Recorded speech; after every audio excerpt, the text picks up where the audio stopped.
உங்க மொபைல் தொலைஞ்சு போயிடுச்சு இல்ல திருடு போயிடுச்சு எங்க இருக்குன்னு தெரியலனா இனிமேல் கவலையே படாதீங்க. போலீஸ் கம்ப்ளைண்ட் கொடுக்க வேணாம். ஐஎம்ஐ நம்பர் தெரிஞ்சிருக்க வேண்டிய அவசியம் இல்ல. ஒரே ஒரு கிளிக்ல அந்த மொபைலை கண்டுபிடிச்சிட முடியும். அது எப்படி அப்படின்னு பாத்தீங்கன்னா, மொபைல் தொலைஞ்சதுக்கு அப்புறம் உங்க ஃப்ரெண்ட் மொபைலை கையில எடுத்துக்கோங்க. பிளே ஸ்டோர் ஓபன் பண்ணி ஃபைண்ட் மை டிவைஸ் என்ற அப்ளிகேஷனை இன்ஸ்டால் பண்ணி ஓபன் பண்ணுங்க. கீழே சைன் இன் கெஸ்ட்னு இருக்கும், அதை கிளிக் பண்ணுங்க. அதுல தொலைஞ்சு போன மொபைல்ல என்ன இமெயில் ஐடி பாஸ்வேர்ட் போட்டு யூஸ் பண்ணிட்டு இருந்தீங்களோ அதே இமெயில் பாஸ்வேர்ட் போட்டு லாகின் பண்ணிக்கோங்க. பண்ண உடனே இப்ப தொலைஞ்சு போன மொபைல் எங்க இருக்குன்ற லைவ் லொகேஷனை நீங்க பாத்துக்க முடியும்.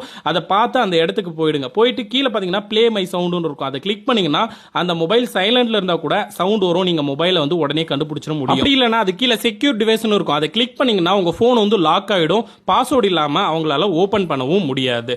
இப்போ இந்த வீடியோல ஏதாவது டவுட் இருக்குன்னா மறக்காம இந்த வீடியோ லைக் பண்ணிட்டு கமெண்ட்ல உங்க டவுட்டை கமெண்ட் பண்ணுங்க. கீழே ஃபாலோன்னு இருக்கும் நம்ம சேனலுக்கு பேர், அதை ஃபாலோ பண்ணிட்டு யூடியூப்ல ஓபன் பண்ணி தமிழ் டெக் சென்ட்ரல் சர்ச் பண்ணுங்க. யூடியூப்ல நம்ம சேனல் இருக்கு. இதோட ஃபுல் வீடியோ அங்க இருக்கு, பார்த்து தெரிஞ்சுக்கோங்க.